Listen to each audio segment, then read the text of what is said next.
তো আমি এই মুহূর্তে দাঁড়িয়ে আছি মন্দিরের ঠিক পিছনের অংশে আসার একটাই কারণ, এই যে অংশটা দেখছো এইখানটায় কিন্তু একসময় নন্দীর স্বর্গে রাখা হয়েছিল। তারকেশ্বর আসতে গাড়ি ভাড়া কি অনেক টাকা পড়ে যাবে?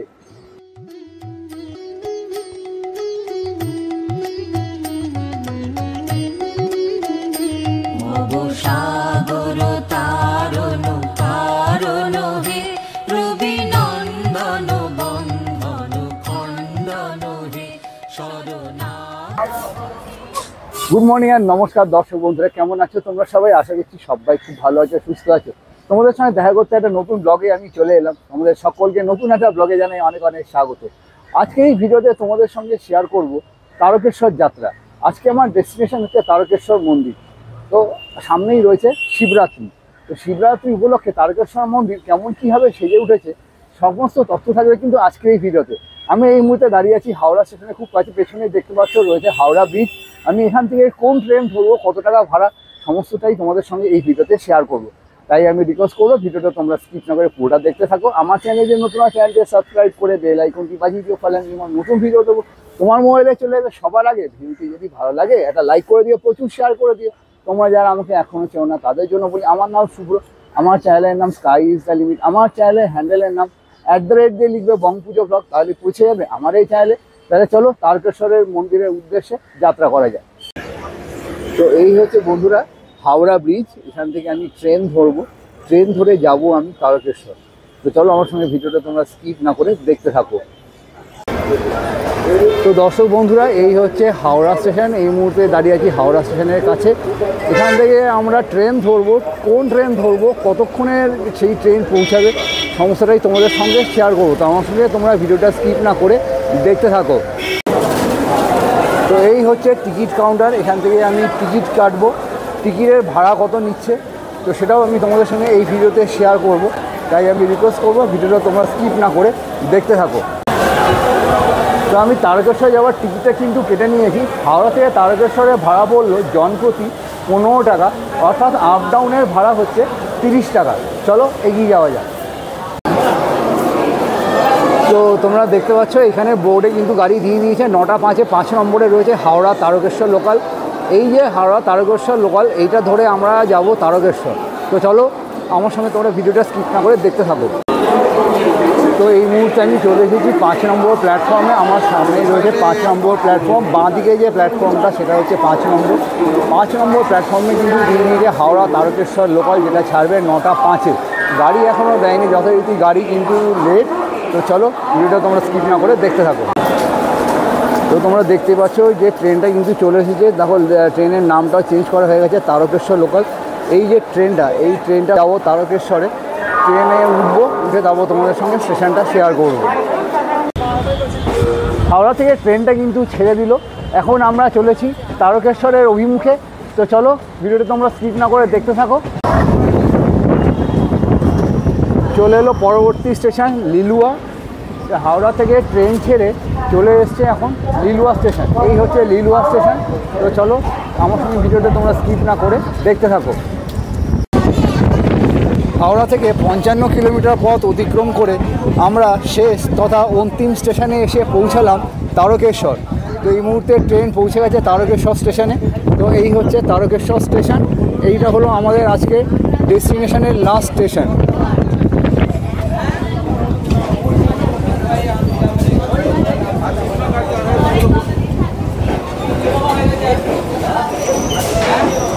आज कितना गाड़ी आया सब? সময় এখন 11:05 আর এই মুহূর্তে আমি দাঁড়িয়ে আছি তারকেশ্বর স্টেশনে। এখান থেকে যাব আমি ভোলা মহেশ্বরের মন্দিরে। তো মন্দিরে কেমন কি নিয়ম, কেমন কি সাজসজ্জা চলছে, 2025-এর শিবরাত্রির উপলক্ষে কতদূর কাজ এগিয়েছে, সমস্ত তথ্য থাকবে আজকের এই ভিডিওতে। তো চলো ভিডিওটা আমার সঙ্গে স্কিপ না করে দেখতে থাকো।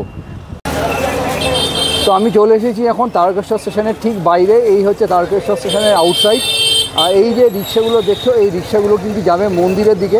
এই রিক্সাগুলোর ভাড়া হচ্ছে 30 টাকা করে। আর এইখানে যে লাইন দিয়ে পরপর টোটো রয়েছে, এই টোটোগুলোর ভাড়া হচ্ছে কিন্তু 10 টাকা। তবে টোটোতে লোক হলে তবেই কিন্তু তারা মন্দিরের উদ্দেশ্যে রওনা দেবে। এখান থেকে সোজা যে রাস্তাটা যাচ্ছে, এই যে রাস্তাটা, এই রাস্তা ধরে সোজা এগোতে থাকলে পৌঁছে যাবে কিন্তু ভোলা মহেশ্বরের মন্দিরে। স্টেশন তারকেশ্বর স্টেশন থেকে সোজা চলে এসে দেখো এইখানে রয়েছে মন্দির যাওয়ার রাস্তা। এই যে রাস্তাটা চলে গেছে এইটা দিয়েও যাওয়া যাবে, আর আগে যে রাস্তাটা গেছে সেটা দিয়েও কিন্তু যাওয়া যাবে। দুটো রাস্তাই কিন্তু অ্যাভেলেবেল মন্দির যাওয়ার জন্য। তো চলো এগিয়ে যাওয়া যাক।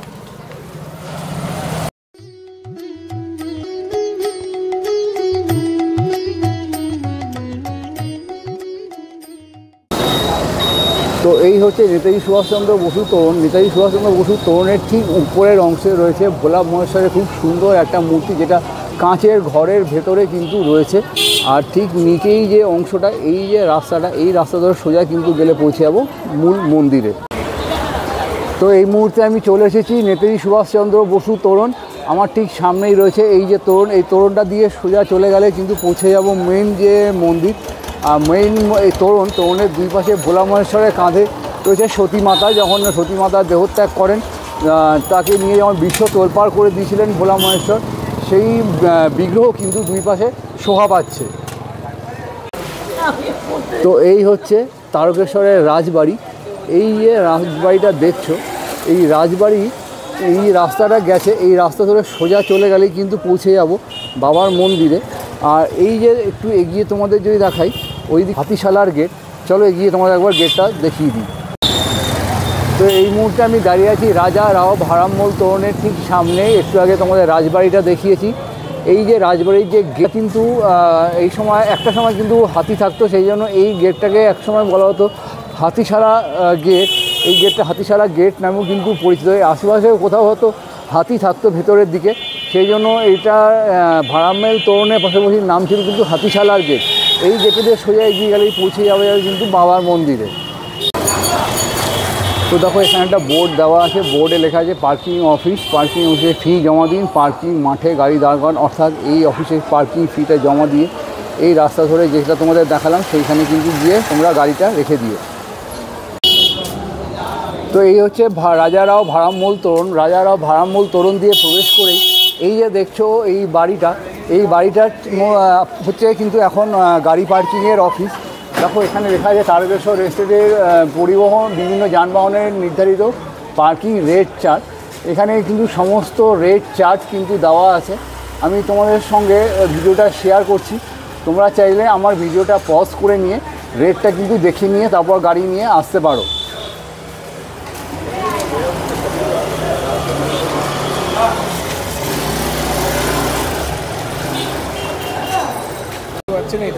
আর এই যে দেখছো রাজবাড়ি, এই রাজবাড়ি ঠিক উল্টো দিকে যে জায়গাটা রয়েছে, এই এত বড় একটা জায়গা, এই জায়গাটা হচ্ছে কার পার্কিং এরিয়া। তোমরা যারা গাড়ি নিয়ে আসবে তারা কিন্তু এই যে জায়গাটায়, এই যে মানে হাতিশালার গেটটা দিয়ে প্রবেশ করে এই যে জায়গাটায়, এইখানটায় প্রবেশ করলে কিন্তু তোমরা গাড়িগুলো রাখতে পারবে। এখানে গাড়ি কিন্তু সারাদিনের জন্য রাখলে 100 টাকা দিতে হবে। আর বাইক কিন্তু যদি রাখতে হয়, বাইকে করে এলে তোমার আগে একটা জায়গা আছে, সেখানে কিন্তু 10 টাকা দিয়ে বাইক রাখতে হবে। তা তোমাদের একটু আগে কার পার্কিংয়ের যে জায়গাটা সেটা শেয়ার করেছি। আর এই মুহূর্তে আমি তোমাদের সঙ্গে শেয়ার করছি মোটর সাইকেল পার্কিং, যেটা প্রাইস হচ্ছে 10 টাকা সারাদিনের জন্য। এই যে জায়গাটা দেখছো, এই যে একটা তোরণটা করা আছে, এই তোরণ দিয়ে ভেতরে ঢুকে এই যে জায়গাটা, এই জায়গাটায় কিন্তু বাইক, টোটো এগুলো সব কিন্তু পার্কিং করার সুব্যবস্থা কিন্তু রয়েছে মন্দিরে আসার জন্য।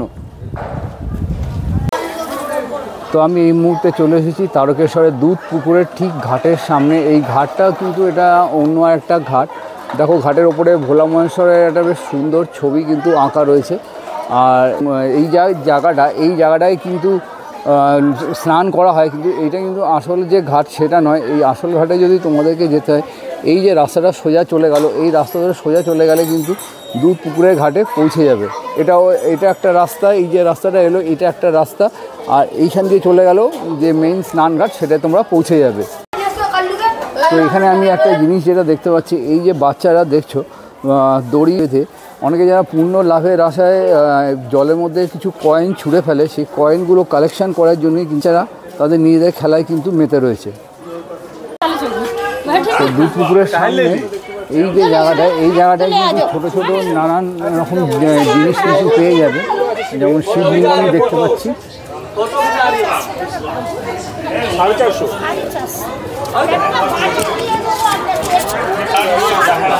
ও মানে ওই শিবলিঙ্গের সাথে এই যে এরকম বড় বাটি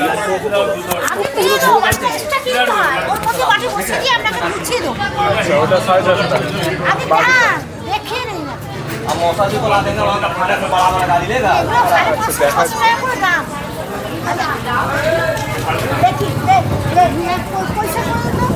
আপনি নিয়ে যেয়ে পরীক্ষা করতে পারবেন, এটা অরিজিনাল বিক্রি আমার অসুবিধা নেই। আর এই আদিযোগীর কিরম দাম? আদিযোগীর এইটা হচ্ছে 250 টাকা, ত্রিশুল এটা 200 টাকা, ত্রিশুল 250 আর একদম ছোট যে এটা দেখা যাচ্ছে এটা হ্যাঁ 60 টাকা, সবথেকে কম 60 টাকা। 60 টাকা থেকে আপনারা আদি 100 100 মধ্যে এটা দিয়ে দেবে। আর শিবের সবথেকে ছোট মূর্তিগুলো 30 টাকা করে একদম ছোট। ওর সাথে কি আপনারা এই যে বাটিগুলো দিচ্ছেন, এটা বসা বাটিটা আলাদা কিনতে হবে ছোট মূর্তি নিলে? আচ্ছা আমি দিয়ে দেবো, এটা দেখে নিন, তুলে নিন কেউ যদি আর এমনি রুদ্রাক্ষের যে মালা সেগুলো কিরম দাম? হ্যাঁ না শিবের গলায় পরাবেন না, না নিজেদের ওগুলো পুজোর জন্য এই পুজো করবেন বসে। হ্যাঁ। এই যে 108 কাঠি আছে, 108 কাঠি ওগুলো আছে। কিরম দাম ওটা? ওগুলো 200 টাকা, 200 টাকা করে। রুদ্রাক্ষের মালাগুলো রুদ্রাক্ষের মালাগুলো হচ্ছে 200 টাকা করে। দেখেছেন? হ্যাঁ ঠিক আছে। হ্যাঁ তুলে দেবে। এই যে 108টা যে এই মালাটা কত দাম বলেন? 250 টাকা। 250 টাকা দাম আছে দিদা, এটা 200 টাকার মধ্যে কিন্তু দিয়ে দেবে। মহাদেবের পুজো করবেন, বা এটা মহাদেবেও পুজো করা যায় বা নিজে গলায়ও কিন্তু পরা যায়। এই দোকানটা হচ্ছে এই যে দুধপুকুরের একদম সামনে। নাকি নেবেন না নেবেন না? আচ্ছা এখানে দেখো সূর্য যে মূর্তি রয়েছে সেই সূর্যের যে ছবিটা, ছোটার দাম 70 টাকা। আর এই যে বড় সূর্যটার দাম হচ্ছে আপনার দোকান থেকে 90 টাকা। দেখিয়ে দিলাম। আর এখানে দেখো কত সুন্দর সুন্দর জিনিস পাওয়া যাচ্ছে। দেখো একটা ছোট্ট একটা শিব ঠাকুর কিন্তু পাওয়া যাচ্ছে। তো এই যে রাস্তাটা, এই রাস্তা ধরে সোজা চলে গেলেও কিন্তু মূল মন্দিরে পৌঁছে যাওয়া যায়। দেখো মূল মন্দিরের অংশে কিন্তু রয়েছে শিব ঠাকুরের। তো তোমরা দেখতে পাচ্ছ আমার ঠিক সামনেই রয়েছে মন্দিরের প্রবেশদ্বারের ওপরে কিন্তু রয়েছে শিব ঠাকুরের একটা মূর্তি, বেশ সুন্দরভাবে শোভা পাচ্ছে। শিব ঠাকুরের মূর্তিটাকে দারুণ সুন্দরভাবে ফুল দিয়ে সাজানো হয়েছে। শিব ঠাকুরের এই যে মূর্তিটা তোমরা দেখছো, এই মূর্তিটা একটা গল্প রয়েছে, সেটা হচ্ছে সমুদ্র মন্থনের সময় যে তীব্র বিষ উঠেছিল, সেই তীব্র বিষের জ্বালা থেকে সমস্ত পৃথিবীবাসীকে বাঁচানোর জন্য মহাদেব সেই বিষ নিজের কণ্ঠে ধারণ করেছিলেন বলে তাকে বলা হয় নীলকণ্ঠ। তো তোমরা দেখতেই পাচ্ছ এই যে মেইন হচ্ছে এটাই কিন্তু বাবার যে মূল মন্দির, বাবার মন্দিরের ঠিক এইখানটায় এই যে দেখছো অংশটা, এইখানটা দিয়ে কিন্তু যেতে হয় পুজো করতে। আমি পারমিশন নিয়ে তবেই কিন্তু ভিডিওটা করছি। এখানে কিন্তু ছবি তোলার নিয়ম নেই, সিকিউরিটি দিদির থেকে পারমিশন নেওয়া আছে বলে আমাকে ভিডিওটা করতে দিল। আর এইখানটা দিয়ে যে দেখছো এই যে নিচে লাল রঙের যে চূড়া করা আছে, এইটা হচ্ছে এক্সিট গেট দিয়ে কিন্তু বেরিয়ে আসতে হবে পুজো দিয়ে। এই যে অংশটা দেখছো এইখানটায় কিন্তু একসময় নন্দীর স্বর্গে রাখা হয়েছিল, বর্তমানে কিন্তু এখানে কাজ হচ্ছে। কাজ হয়ে গেলে সম্ভবত আবার নন্দীর স্বর্গে এনে রাখা হবে। কাজ হয়ে গেলে এই জায়গাটা কিন্তু বেশ দারুণ সুন্দর লাগবে। মার্বেল পাথরে এই জায়গাটা সুসজ্জিত করে তোলা হচ্ছে, জোর কদমে কাজ চলছে, কারণ সামনেই রয়েছে শিবরাত্রি। তার আগেই কিন্তু যথাসম্ভব কাজটা কিন্তু কমপ্লিট করে ফেলতে হবে। আচ্ছা মন্দিরে যখন ভিড় হয়ে যায়, এই যে দেখছো ব্যারিকেড করা আছে, এই ব্যারিকেডের ভেতর দিয়ে কিন্তু ঘুরে ঘুরে তারপর এই যে এখান দিয়ে প্রবেশ করতে হয়। এই যে জায়গাটা, এইটা হচ্ছে কিন্তু মূল প্রবেশদ্বার দিয়ে ওইখান দিয়ে বাঁদিকে ঘুরে গেলেই কিন্তু পৌঁছে যাওয়া যায় মূল মন্দিরের গর্ভগৃহে, যেখানে ভোলা মহেশ্বর রয়েছে। মন্দিরের ভেতর যেহেতু ধূপ মোমবাতি জ্বালানোর কোনো রকম ব্যবস্থা বা নিয়ম নেই, সেই জন্য মন্দিরের বাইরের অংশে এইখানে ধূপ এবং মোমবাতি জ্বালানোর কিন্তু সুব্যবস্থা রয়েছে। মন্দির থেকে পুজো দিয়ে এসে এইখানটায় ধূপ এবং মোমবাতি জ্বালিয়ে আরতি করে ঠিক এখানে আবার রেখে যেতে হবে। বাবার মন্দিরের ঠিক উপরের অংশে যে চূড়াটা রয়েছে, সেই চূড়ায় কিন্তু তিনটে ছোটো ছোটো তিনটে চূড়া রয়েছে। চূড়ার মাথায় কিন্তু লেখা আছে ওং। রোদ করে চূড়াটা চকচক করছে, দারুণ সুন্দর কিন্তু লাগছে এই মুহূর্তে চূড়াটা দেখতে। এটাই হচ্ছে কিন্তু বাবার মূল মন্দির। আর এই যে দেখছো জায়গাটা, এই রাস্তা ধরে সোজা চলে গেলে পৌঁছে যায় কিন্তু মূল গর্ভগৃহে। বাবার মন্দিরে এটাও কিন্তু একটা প্রবেশদ্বার। শ্রাবণ মাসে আমি যখন এসেছিলাম তখন কিন্তু এই প্রবেশদ্বার দিয়ে আমি প্রবেশ করেছিলাম। এই প্রবেশদ্বার দিয়ে প্রবেশ করে এই যে সরু মতো অংশটা দেখছো, এটা দিয়ে প্রবেশ করলেও কিন্তু পৌঁছে যাওয়া যায় বাবার মন্দিরে। বাবার মন্দিরের ঠিক পাশের অংশে রয়েছে কিন্তু মায়ের মন্দির, অর্থাৎ মা কালীর মন্দির। মা কালীর মন্দিরে ওপরের অংশে দেখো মা কালী শিবঠাকুরের ওপর দাঁড়িয়ে আছে, ঠিক তার পাশেই কিন্তু রয়েছে মা দুর্গা সপরিবারে। আর তার পাশেই কিন্তু অংশে কোনো দেবদেবীদের আমি মূর্তি দেখতে পাচ্ছি। আর সঙ্গে এক ফ্রেমে শেয়ার করে ব্যাপারটা ঠিক এই রকম কিন্তু লাগবে।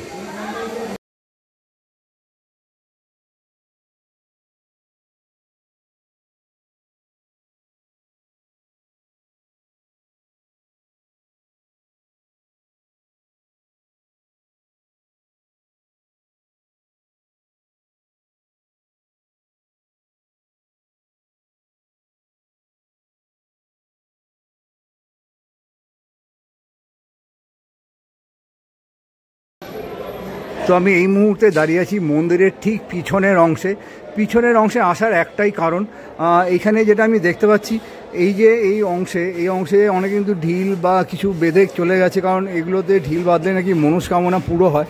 বাবার মন্দিরের ঠিক পেছনের অংশে মানে বাবাকে যেটা স্নান করানো হচ্ছে, বাবার যে গদিটা, ওখানে সমস্ত যারা দুধ এবং জল ঢালছে সেই জলগুলো দেখো এইখানে চ্যানেল করা আছে। এইখান দিয়ে চ্যানেলের মাধ্যমে এইখান দিয়ে অংশে দেখো গড়িয়ে গড়িয়ে যাচ্ছে।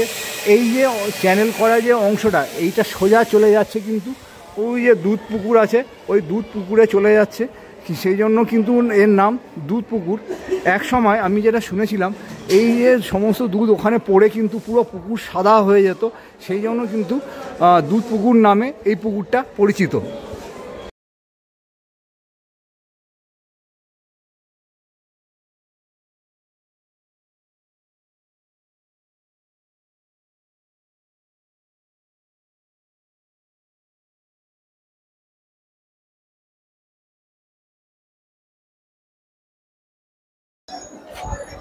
তো আমি এই মুহূর্তে চলে এসেছি আমার দাদার বন্ধুর দোকানে, যেখান থেকে আমি ডালা নিয়ে পুজো দিলাম। পুজো দিয়ে বেশ ভালো লাগলো। আর এই মুহূর্তে আমি তোমাদের সঙ্গে শেয়ার করছি, দেখো ওইখান থেকে কিন্তু দেখা যাচ্ছে বাবার মন্দিরটা একদম স্পষ্ট। আর একটু যদি তোমাদের ঘুরিয়ে দেখাই, দেখো দুধ পুকুরটাও কিন্তু এখান থেকে পুরো স্পষ্ট দেখা যাচ্ছে। একটু তোমাদের ক্যামেরাটা তুলে দেখাই, দেখো দুধ পুকুরটা কিন্তু জাস্ট দারুণ সুন্দর কিন্তু লাগছে ওপর থেকে এই ভিউটা। একবার তোমাদের ব্যাক ক্যামেরায় আমি জিনিসটা কিন্তু দেখাচ্ছি। ব্যাক ক্যামেরায় আমি তোমাদেরকে একবার জিনিসটা পুরো 360-তে একবার যদি দেখাই, পুরো ব্যাপারটা কিন্তু ঠিক এই রকম লাগবে। ওপরের ভিউটা কিন্তু বেশ দারুণ সুন্দর কিন্তু লাগছে এই মুহূর্তে। তোমাদের কীরকম লাগছে আমাকে অতি অবশ্যই কমেন্ট করে জানিও, তাহলে না বুঝতে পারবো তোমাদের কীরকম ফিলিং হচ্ছে এই ভিডিওটা দেখে।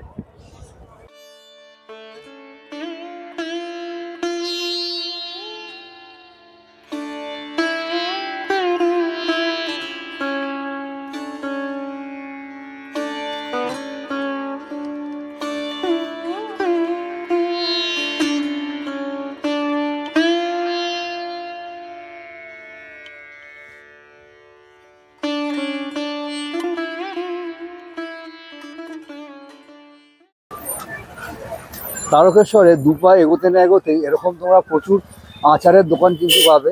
একটা মজার জিনিস দেখো, লোকে বলে আমি তোমার পেছনে বাঁশ দেবো, দেখো আজকে সেই বাঁশ কিন্তু আচারে পরিণত হয়েছে। এটা বেশ আমার কাছে ইমপ্রেসিভ লাগলো জিনিসটা।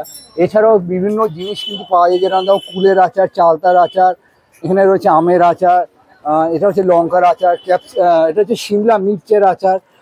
প্রচুর কিন্তু জিনিস তোমরা এখানে পেয়ে যাবে। কোনটা রসুন? এটা কোনটা? এইদিকে? আচ্ছা, এইদিকে হচ্ছে এটা রসুনের আচার।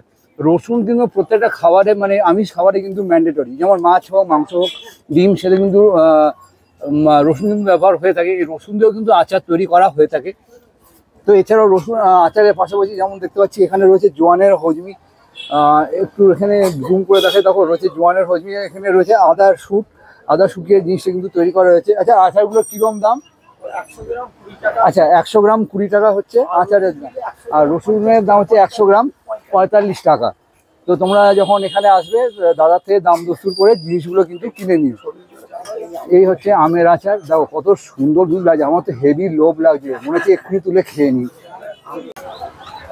তো এই হচ্ছে গৌরীশঙ্কর শাকাহারি হোটেল, মানে এখানে তোমরা ভেজ ভাত ডাল সবজি পেয়ে যাবে। আর এখানে তেঁতুলের আচারটা জাস্ট একবার দেখো, মানে এখনই মনে হচ্ছে তুলে এক খাবলা খেয়ে নিই, এত টেস্ট লাগছে, খুবই দারুণ কিন্তু টেস্ট লাগবে। আর এছাড়াও প্রচুর আচার রয়েছে, যেমন ওখানে যেমন দেখতে পাচ্ছি মিষ্টি আচার রয়েছে। আর এগুলো প্রত্যেকটা আচারে বিভিন্ন রকম ভ্যারাইটিস আচার রয়েছে, একবার জাস্ট তোমরা আচারটা দেখে নাও। এখানেও যেমন এটা যে এইটা দেখছো, এটা হচ্ছে এগুলো কুলের আচার, ভীষণ সুন্দর। আচ্ছা, ওইটাও কুল। আর এটা হচ্ছে চালতার আচার, এটা হচ্ছে কুলের আচার, জাস্ট দারুণ সুন্দর কিন্তু লাগে, গন্ধেতে আমার মনে হচ্ছে যেন এখনই খেয়ে নিই। তো এই মুহূর্তে চলেছি গৌরীশঙ্কর হোটেলের ঠিক ভেতরে। যেমন দেখো এখানে রয়েছে ভাত ডাল তরকারি আচার দিয়ে হচ্ছে 50 টাকা, পরে যদি এক্সট্রা ভাত ডাল তরকারি না হয় তার জন্য দিতে হবে 10 টাকা, সবজি ভাত হলে 10 টাকা, তরকারি ভাত হলে 10 টাকা, ভাজা 10 টাকা, কচুরি 5 পিস হচ্ছে 30 টাকা। সমস্তটাই কিন্তু ডিটেলস আমি এই স্ক্রিনে শেয়ার করলাম, তোমরা চাইলে আমার ভিডিওটা পজ করে নিয়ে দেখে নিতে পারো, এবং তোমরা যখন এখানে আসবে দাদার দোকানে খাওয়া দাওয়া করতে পারো। তো তারকেশ্বরে এলে তোমরা কোন হোটেলে থাকবে, কীভাবে থাকবে, আর হোটেলের ভাড়াই বা কত, আর রুমগুলো কীরকম, সেই সকল তথ্য থাকছে কিন্তু আজকের এই ভিডিওতে। তো চলো, আমি এই মুহূর্তে দাঁড়িয়ে আছি লোকনাথ হোটেলের সামনে, স্টেশনের ঠিক কাছে। তো চলো, আমি রিকোয়েস্ট করেছি ঘরটা দেখানোর জন্য, তাই তোমাদেরকে আমি ঘরটা শেয়ার করি। তো বন্ধুরা, আমি এই মুহূর্তে চলে এসেছি লোকনাথ হোটেলের ঠিক সামনে। আমার ঠিক সামনে দেখছে লোকনাথ হোটেল। এই হোটেলে থাকা এবং খাওয়ার সুব্যবস্থা কিন্তু রয়েছে মন্দিরের খুবই কাছে এবং স্টেশন থেকেও খুবই কাছে। তো চলো, তোমাদেরকে এবার রুমটা শেয়ার করি, রুমের ভাড়া কীরকম সবটাই আমি তোমাদের সঙ্গে শেয়ার করি। তো এই বন্ধ করলাম প্রবেশ পথ, এখান দিয়ে সিঁড়ি দিয়ে ওপরে উঠতে হবে। সিঁড়ি দিয়ে ওপরে উঠে কিন্তু দোতলায় রয়েছে রুমটা। তো চলো, তোমাদের সঙ্গে রুমটা শেয়ার করি। এখানে রুমটা কীরকম সেটা আমাকে একদম দাদা দেখাবে। তো চলো, এগিয়ে যাওয়া যাক। তো এই হচ্ছে হোটেলের মেইন করিডোর। মেইন করিডোর দিয়ে আমি এখন প্রবেশ করে গেলাম। আসো।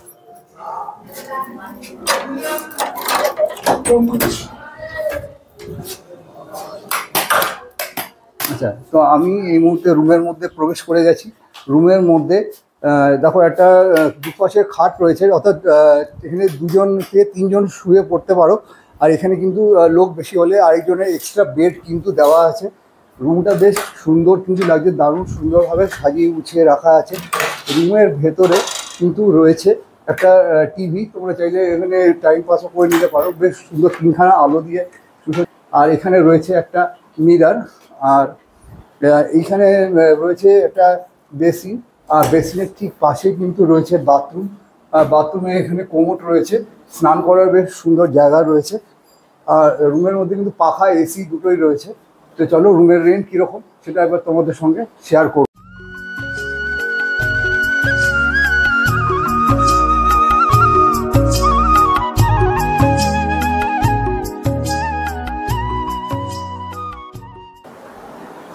তো আমি এই মুহূর্তে পেয়ে গেছি লোকনাথ হোটেলের ম্যানেজার প্রিয় চক্রবর্তী দাদাকে।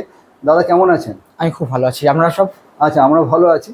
তো দাদা, এই যে রুমটা আপনি দেখাচ্ছেন, তো রুমের রেন্ট কীরকম একটু যদি বলেন। দেখুন, এবার আপনি এখানে অনেকে আসে কি করে, পুজো দেয়, পুজো দিয়ে চলে যায়, অনেকে আসে নাইট স্টে করে। এবার দুটো ভাড়া আমরা কম্প্রোমাইজ করে নিই। আপনি এলেন, পুজো দিয়ে চলে গেলেন, সেক্ষেত্রে 400-500 মধ্যে আপনি বেশ সুন্দর পরিপাটিওয়ালা রুম পেয়ে যাবেন। এবার ধরুন নাইট স্টে করলেন, সেক্ষেত্রে 800 টাকা। যদি এসি নেন আপনি, এসিতে 1000 টাকা। আচ্ছা, এসি হলে 1000 টাকা। 1000 টাকা। আর নন এসি হলে 400-500 টাকা। 400-500 মধ্যে আপনি এসে যদি পুজো দিয়ে চলে যান, সেক্ষেত্রে পেয়ে যাবেন। আচ্ছা, সুন্দর নাইট স্টে হলে একটু বেশি, নাইট স্টে হলে একটু বেশি পড়ে। আচ্ছা, এটা কি সিজনে কি সেম থাকবে না? সিজনের ক্ষেত্রে একটু আপ ডাউন চলে, কেননা এখানে দেখুন তারকেশ্বরে সেই তুলনায় হোটেল খুবই কম। ঠিক আছে, তো সিজনের সময় একটু ভিড় থাকে, তো একটু রেটে আপ ডাউন থাকে।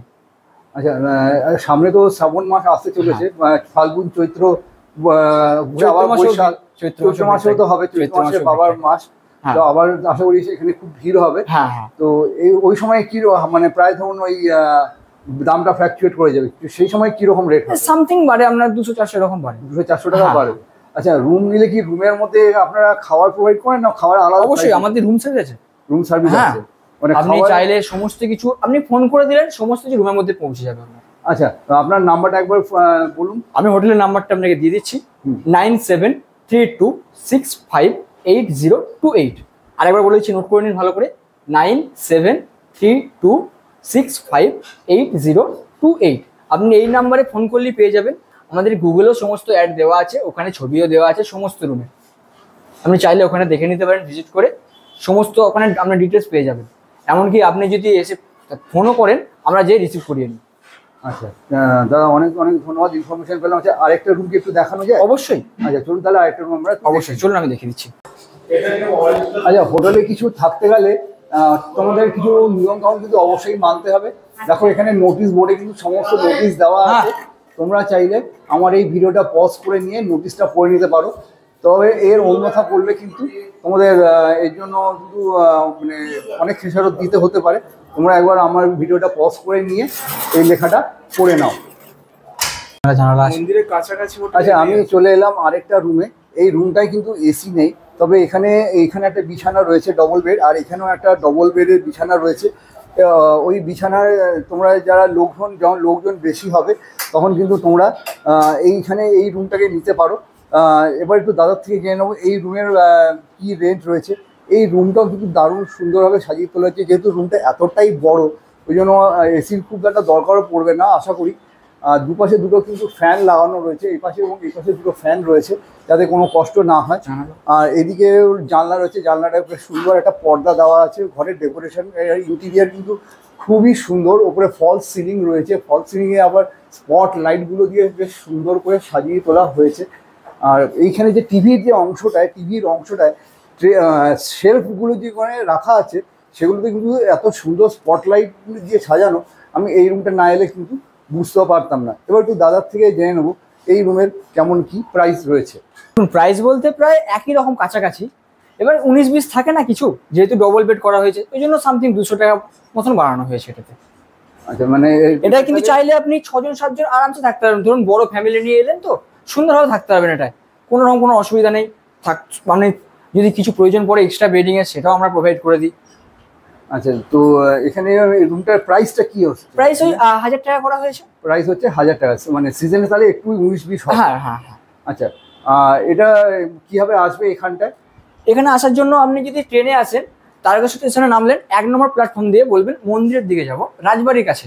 অথবা আপনি রিক্সা বা টোটো করে নেবেন, 10 থেকে 15 টাকা মাথা পিছু ভাড়া নেবে। সবটা আপনার হোটেলের সামনেই চলে আসবে টোটো। অথবা আপনি স্টেশনে নেমে ফোন করতে পারেন, আমাদের ছেলে পাঠিয়ে দেবো, আপনাকে রিসিভ করে নেবে।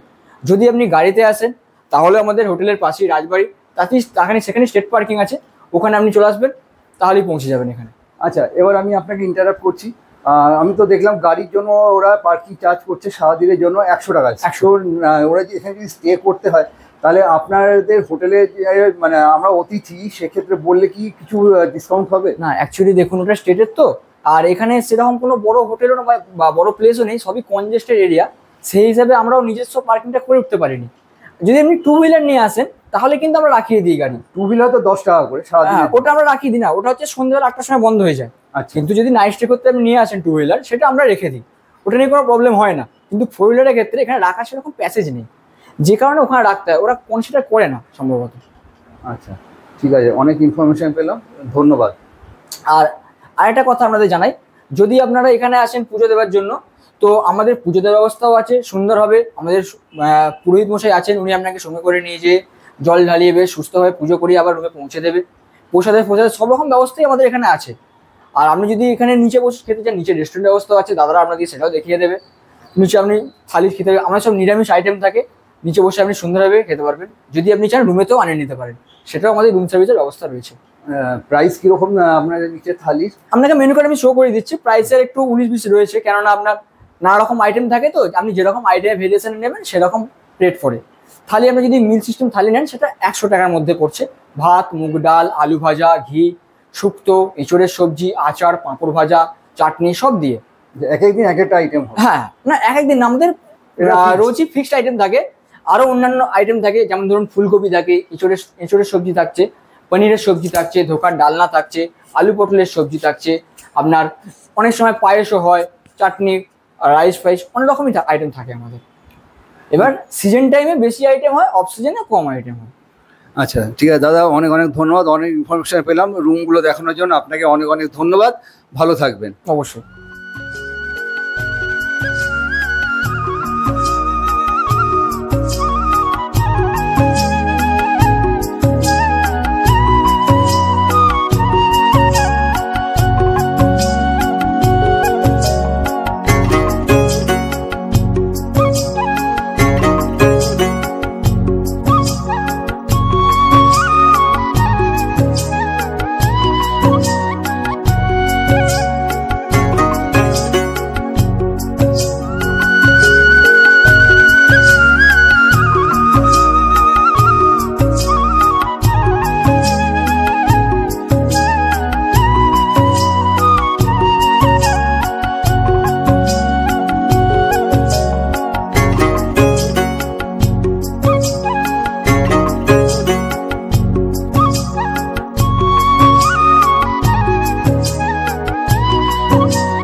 ফাইনালি বন্ধুরা আমি তোমাদের সঙ্গে শেয়ার করলাম হাওড়া থেকে তারকেশ্বর কীভাবে আসবে, কত টাকা ভাড়া পড়বে এবং এখানে এসে কীভাবে থাকবে, যদি তোমাদের রাত্রিবাস করতে হয় তার জন্য কি হোটেল থাকবে, হোটেলের রুম রেন্ট কত, সমস্ত ইনফরমেশান দিয়ে এই ভিডিওতে তোমাদেরকে আমি সাহায্য করলাম।